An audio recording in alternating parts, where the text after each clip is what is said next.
blitz interforze nella notte, rintracciato e fermato a Monfalcone il 40enne triestino svanito nel nulla dopo l'omicidio di Franco Bergamina Limena. Alessio Battaglia confessa l'efferato delitto. Bergamino ucciso a mani nude il 22 febbraio dopo una violenta lite degenerata in omicidio. L'anziano aveva il collo spezzato, domani battaglia davanti al giudice per la convalida. Alex, dopo la redazione finale del medico legale, la procura si prepara a cambiare il capo di imputazione da omicidio a morte conseguente da altro reato. Il corpo rimasto 27 ore sotto il terrazzo dell'abbazia. Esce di casa in bici e viene travolto ucciso da un'auto. Tragedia sulla strada Marosticana, Vicenza. La vittima aveva 32 anni. Scatta da lunedì lo sconto ai pedaggi per il traffico locale lungo la superstrada pedemontana veneta, riduzione del 60% per i veicoli leggeri con telepass per un tratto di 25 km. Da oggi in tutte le librerie le parole della sostenibilità di Andrea Ferrazzi, le puntate che ogni venerdì Antena 3 dedica all'ambiente diventano un saggio per combattere le fake news. A Cormons, gente comune, big del calcio per il commosso addio a Bruno Pizzul, l'applauso all'arrivo del feretro, le parole del figlio e l'omaggio di amici e colleghi da tutta Italia. Bentrovati, buonasera telespettatrici, telespettatori di Antenna 3. La cronaca in primo piano per questa edizione regionale dei nostri telegiornali con la fuga di Alessio Battaglia, che è finita oggi a Monfalcone. Parliamo del killer di Franco Bergamina. Siamo in pieno centro a Monfalcone, piazza Cavour 22, e qui nello stabile alle mie spalle che è stato rintracciato Alessio Battaglia, 40enne triestino ritenuto responsabile dell'omicidio di Franco Bernardo Bergamin, 80enne di Limena, ritrovato cadavere all'interno della sua abitazione, all'interno di un armadio dentro dei sacchi. Qui Battaglia si è rifugiato nell'abitazione di un conoscente, non di una ragazza come inizialmente ricostruito dalle prime indiscrezioni, e qui è stato poi intercettato dalle forze dell'ordine. I carabinieri, in un'operazione congiunta tra la compagnia di Padova e quella di Monfalcone, hanno tenuto sotto controllo questo edificio per almeno 24 ore per poi cogliere il momento giusto per il blitz. Hanno forzato ieri nel tardo pomeriggio il portone del Civico 22 di piazza Cavour qui in centro, in pieno centro a Monfalcone. Sono entrati e hanno rintracciato Battaglia che poi ha confessato, ha parlato nella prima fase interrogatoria con le forze dell'ordine, con elementi che sono serviti proprio alle indagini per chiarire la sua responsabilità di questo omicidio. Battaglia, 40enne di origini triestine, ora si trova al carcere di Padova. Battaglia che ha confessato l'efferato delitto. Ucciso al culmine di una lite degenerata in una violenza feroce, Alessio Battaglia avrebbe ammazzato Franco Bernardo Bergamina a mani nude prima di chiuderlo in 2 sacchi neri e stiparlo dentro un armadio. La morte risale a sabato 22 febbraio e la lite sarebbe scoppiata di notte, come avevano riferito anche alcuni vicini. Sono queste le prime parziali ammissioni fatte dal 41enne triestino fermato a Monfalcone dai carabinieri davanti al pubblico ministero Marco Brusegan, che nella notte lo ha interrogato. Nel corso dell'interrogatorio reso davanti al pubblico ministero della Procura di Padova ha fatto le dichiarazioni relative a una lite degenerata nel corso della quale il Bergamin avrebbe perso la vita. Ci sono ancora molti aspetti che vanno chiariti di questa vicenda. Non è da escludere che i primi giorni possa essere rimasto in abitazione per poi allontanarsi dopo. Alessio Battaglia, dopo il delitto, sarebbe rimasto ancora qualche giorno a Limena prima di scappare fuori regione a Monfalcone da un conoscente.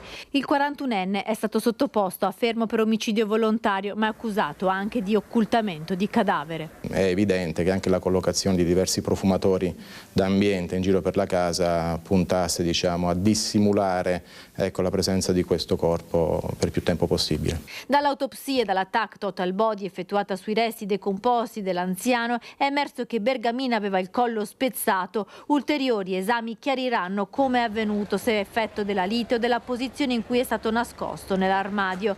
Anche il movente del litigio resta al momento un mistero. Battaglia potrebbe chiarirli davanti al giudice per le indagini preliminari e al suo avvocato d'ufficio durante l'interrogatorio di convalida dell'arresto previsto per domani mattina nel carcere circondariale di Padova. Alessio Battaglia, alla vista dei carabinieri, non ha opposto resistenza. In passato era già stato arrestato nel 2015 per minacce ed estorsioni a 2 persone disabili di Trieste e di recente era stato denunciato per stalking ad una fidanzata padovana.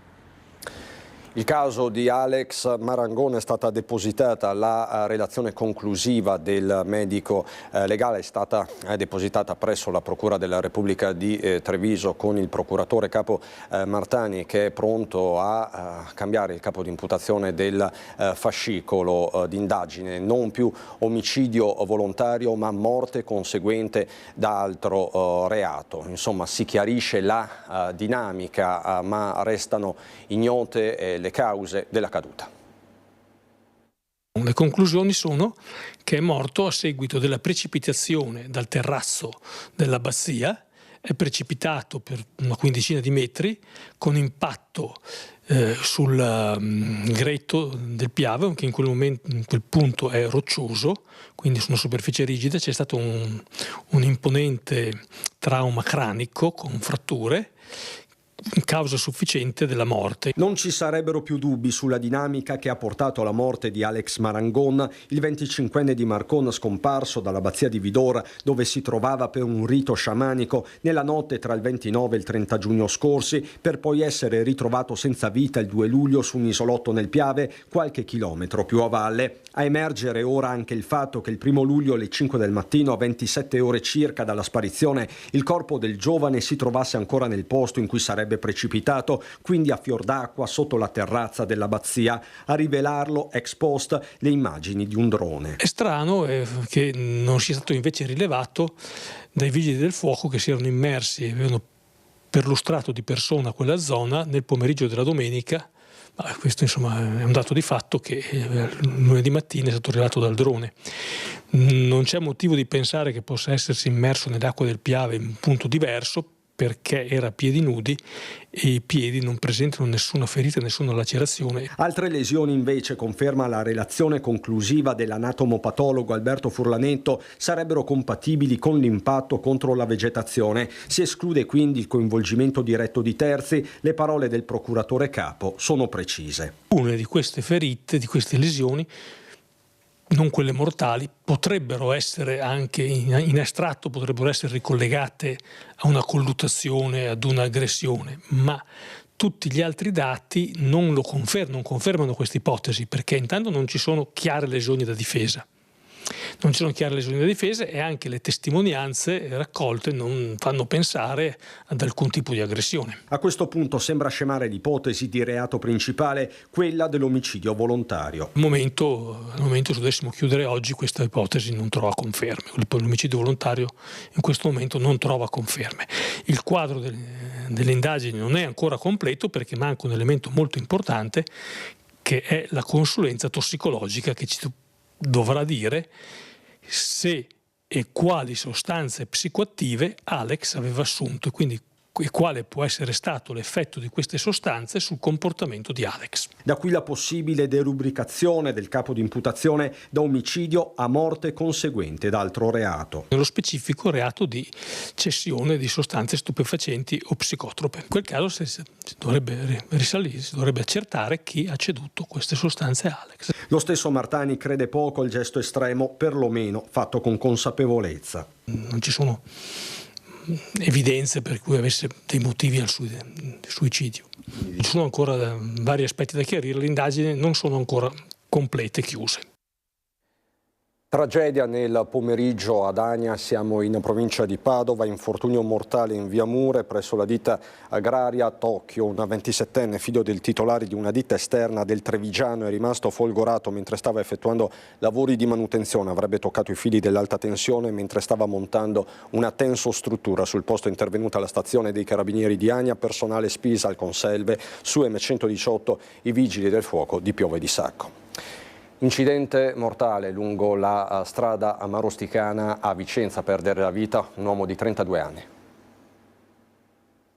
È stato travolto e ucciso proprio davanti a casa. Il ciclista che verso le 6 si stava avviando al lavoro, ma è stato centrato in pieno da un'auto che lo ha scaraventato a terra. L'incidente è avvenuto a Polegge, lungo strada Amarosticana, una lunga arteria trafficata dove i veicoli viaggiano veloci e a temere per la propria incolumità sono spesso i pedoni nell'attraversarla e i ciclisti senza una ciclabile alternativa. Il dramma ha visto protagonista un 32enne nigeriano che lascia una moglie e 2 figlie piccole. I parenti vicini di casa non hanno voluto parlare, troppo grande l'incredulità e il dolore per quanto accaduto. La strada è rimasta chiusa per ore, sul posto carabinieri e polizia per i rilievi. Da alcune indiscrezioni sembra che l'automobilista proveniente da Vicenza abbia affrontato l'incrocio con Cresole accelerando al semaforo che era diventato arancione. L'impatto con la bicicletta distrutta ha proiettato i pezzi del veicolo per un raggio di un centinaio di metri. Solo un mese fa, sempre lungo la strada Amarosticana, ad un paio di chilometri di distanza aveva perso la vita un altro ciclista trentenne, investito da un furgoncino. Poco lontano, dopo le 14, un frontale tra 2 auto ha visto il ferimento di entrambi i conducenti. Una situazione di pericolosità che infiamma le polemiche di chi vive e risiede lungo questa arteria. Sì, anche questa e basta. Niente dopo. Ha sentito una bomba, ha detto? Sì. È una strada pericolosa questa? Ma questa è arrivato lui veloce. Troppo veloce? Sì. È terribile perché uno che va con tanta velocità non deve andare con tanta velocità, deve pensare anche agli altri che devono passare con i piccoli, con le carrozze, i disabili, ci sono di tutto qua, non sono solo lui che deve andare. Qua corrono veloci e guarda, cioè fai 80-90 ore qua e dopo l'AICA ha buttato la recinzione 20 giorni fa, fatta nuova, quindi 1 più 1 fa sempre 2, cioè c'è un altro morto 20 giorni fa, un toso giovane 30 anni, adesso sto qua 32 con famiglia e bambini piccoli, cioè sono un insieme delle robe che dobbiamo mettere che mano su questa strada qua perché ne è parecchi morti. L'amministrazione comunale ha espresso la volontà di cercare di mettere maggiormente in sicurezza strada Amarosticana. Nei prossimi mesi saranno installati dissuasori e una migliore illuminazione, ma non l'installazione di nuovi autovelox fissi o mobili diventati problematici con il nuovo codice della strada. Nemmeno la realizzazione di una pista ciclabile sarà possibile ricavare in strada Amarosticana, ma saranno realizzati nuovi cordoli salvagente che inducano gli automobilisti a rallentare.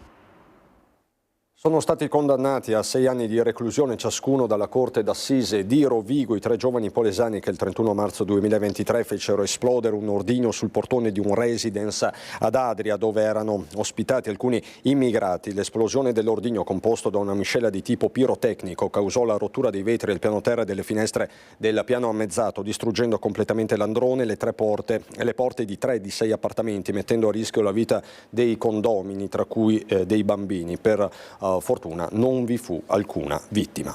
Parliamo adesso di superstrada pedemontana a Veneta, in particolare dei pedaggi. Ci sono importanti novità. La Regione Veneto prova a dare una scossa al transito dei veicoli leggeri, motociclette, automobili e furgoncini dotati di apparecchiature di telepedaggio. Tratte al massimo di 25 km, 2 volte al giorno e dal lunedì al venerdì. Si comincia lunedì 10 marzo con un taglio del 60% sulle tariffe. L'avviso è già pubblicato sui pannelli luminosi e si applica in automatico. Nel corso dei prossimi mesi si valuterà se fare altri aggiustamenti. Siamo aperti a tutto di fatto, noi abbiamo sempre detto che avremmo continuato a monitorare i flussi di traffico ma solo con la pedemontana tutta aperta e dopo qualche mese di apertura e completamente funzionante avremmo potuto fare dei ragionamenti perché comunque ci dobbiamo muovere con cautela perché stiamo parlando sempre di un PEF e di un piano economico finanziario che deve stare in equilibrio con le previsioni che erano state fatte. Ad oggi i pedaggi ammontano a circa 450.000 euro al giorno, da lunedì al venerdì, 250.000 nel fine settimana. I mezzi pesanti coprono il 23% dei transiti, ma valgono il 40% dei pedaggi. L'obiettivo è arrivare ad un traffico giornaliero medio di 27.000 veicoli. Oggi siamo a circa 20.000. Lo sconto sarà applicato solo nei tratti all'interno della superstrada pedemontana e non per il traffico proveniente dalla A4 e dalla A27 o diretto a quelle autostrade.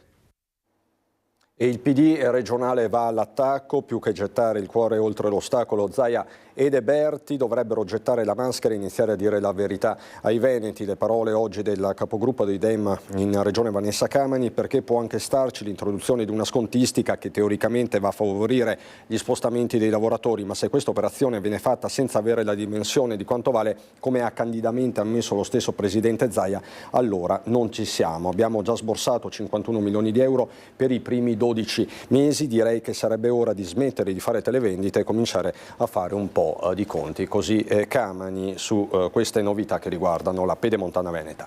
E a proposito di politica, ci sono da registrare nuove tensioni, come sapete, in casa Lega per la sovrapposizione tra Vinitaly e Congresso federale, in programma il 5 e 6 aprile a Firenze. Ci sono delle parole che cercano di stemperare questo clima da parte del presidente Zaia.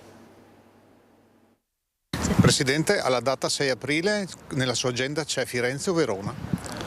C'è Verona e anche Firenze, perché comunque andrò all'inaugurazione del Vinitaly e poi andrò anche al congresso della Lega, visto e considerato che si possono fare interventi anche al pomeriggio e quindi va risolta così, quindi non si perderà nulla come al solito. La risposta in puro stile zaiano è ecumenica quanto basta nei giorni in cui all'interno della Lega si assiste all'ennesimo strappo, stavolta sulla data scelta per il congresso federale il 5-6 aprile, lo stesso weekend del Vinitaly, concomitanza per alcuni davvero indigesta. Sullo sfondo il botta e risposta tra Roberto Bulldog Marcato e il segretario Alberto Stefani, mentre il primo attraverso i nostri schermi ha chiesto di posticipare il congresso, il secondo lapidario ha risposto picche. Ma è chiaro che non è solo una questione di agende, il Vinitaly per i leghisti veneti è un rito, che sia una mossa per tagliarli fuori. Il dubbio nella Liga Veneta aleggia, lo conferma lo stesso assessore Federico Caner, ospite a Focus TG del direttore Luigi Baccialli. Che è vero che il Vinitaly dura di più, però la domenica è il giorno inaugurale dove insomma abbiamo anche lo stand nostro istituzionale,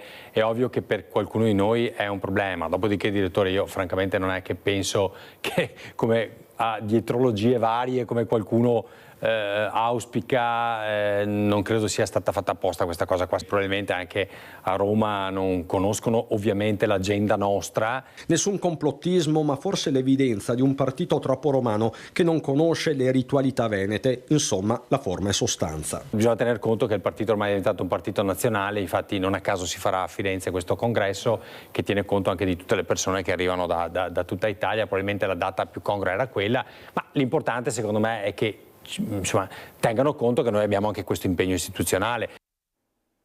Da oggi in tutte le librerie le parole della sostenibilità di Andrea Ferrazzi, edito da Marietti 1820 e realizzato in collaborazione con Media Nord-Est. 10 parole della sostenibilità che vengono raccontate in maniera molto semplice, in modo che tutti la possano comprendere, anche coloro che non sono esperti, perché tutti siamo toccati da questo, e sempre e soprattutto nella logica di trovare delle soluzioni, dire c'è questo problema che ci tocca, ebbene, però c'è anche questa soluzione e dunque facciamo insieme, camminiamo insieme. C'è chi affronta il presente drammatico dei cambiamenti climatici e il futuro negando gli eventi e le cause e continuando a nutrirsi di fake news. E c'è invece chi si fa travolgere dal catastrofismo senza speranza. Proteste e basta, senza soluzioni. In mezzo la terza via, l'unica possibile, informarsi con dati certi e comprendere che il problema esiste, ma anche che un modo per uscirne è lì, a portata di mano. I venerdì della sostenibilità, l'appuntamento di Ecovisioni che su Antenna 3 ha raggiunto le 65 puntate in meno di 2 anni, diventano un libro, edito da Marietti 1820, realizzato in collaborazione con Media Nord-Est. 10 capitoli, 10 parole della sostenibilità. Parole che non sono chiacchiere, perché si parte da dati concreti e non dal sentito dire. Dallo scioglimento dei ghiacciai alla tempesta Vaia, dalla convivenza con orso e lupo al disastro dei PFAS, dal perché le bollette sono così care alle nostre città divorate dal consumo di suolo e da ripensare, dalle energie rinnovabili alla Costituzione modificata per tutelare ambiente e salute. perché il cambiamento climatico e la transizione toccano anche le nostre tasche, l'economia e la società. Nel momento in cui non c'è più un equilibrio nemmeno a livello sociale e economico, poi le ricadute sono drammatiche per tutti. Tutto si tiene, questo è il concetto di ecologia integrale. È la casa, è il discorso sulla casa, no? Ecologia vuol dire questa cosa qui, e dunque è un libro che parla di sostenibilità a 360 gradi, quindi parla anche di economia, parla di innovazione, parla di lavoro e parla di futuro, perché noi abbiamo sempre la testa rivolta al passato e siamo al massimo concentrati sul presente, ma non abbiamo la capacità di immaginare il futuro. Un'occasione che Marietti 1820, una delle più importanti case editrici italiane, inserita nel gruppo editoriale Il Portico, ha colto al volo.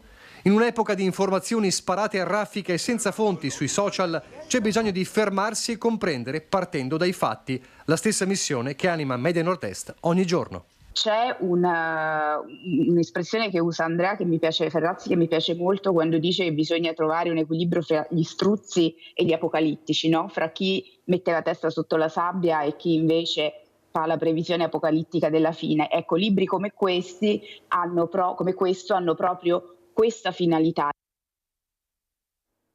A Cormons l'ultimo saluto a Bruno Pizzul.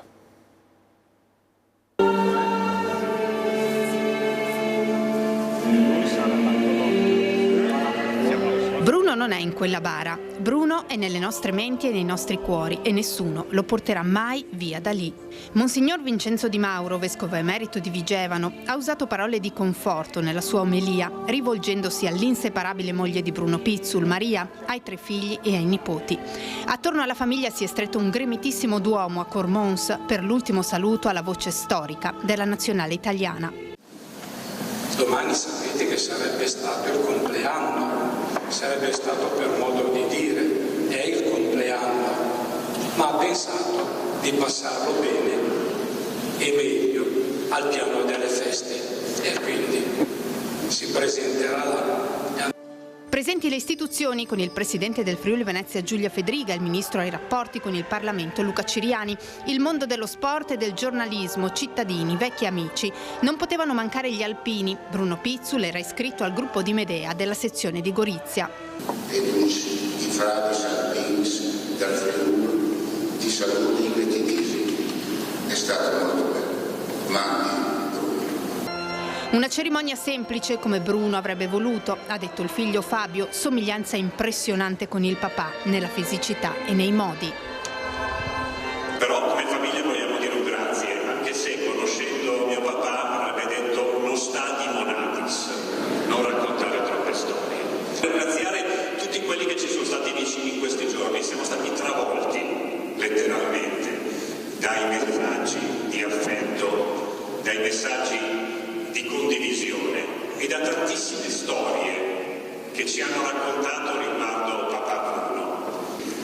Vorremmo condividerlo con voi un brindisi con i produttori di questo bel territorio e credo che, lo diceva anche Coelho, c'è un tempo per gioire e un tempo per essere tristi. Credo che anche papà avrebbe molto apprezzato questa celebrazione, ma avrebbe apprezzato anche il momento successivo a cui vi invitiamo. Grazie davvero a tutti.